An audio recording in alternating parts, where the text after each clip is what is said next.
ano 'tong Satir change model. So ito raw yung nagpapakita ng process of change or improvement ah, sa isang tao o sa mga improvement o change ng mga event sa buhay ng mga tao. 5 stages 'to. So again, ah, magkasama rito yung psychology, physiology, and everything. Kasi, okay, business psychology vlog.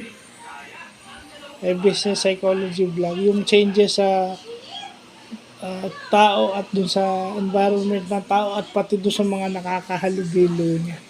So, bukas na natin i-elaborate itong 5 stages ng Satir change model. Pero ang importante sa ngayon is alam na natin na may ganun pala.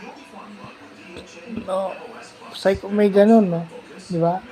May mga changes kang natatanggap at sinasabi rin dito sa Satir change model yung ini-integrate mo na yung bago mong nalalaman sa environment mo at saka dun sa alam mo na. At saka yung mga natatandaan ko yung late status ko, yung as usual, business as usual, diba? Ika nga nila. So, i-elaborate natin yung bukas. So, yun lang po.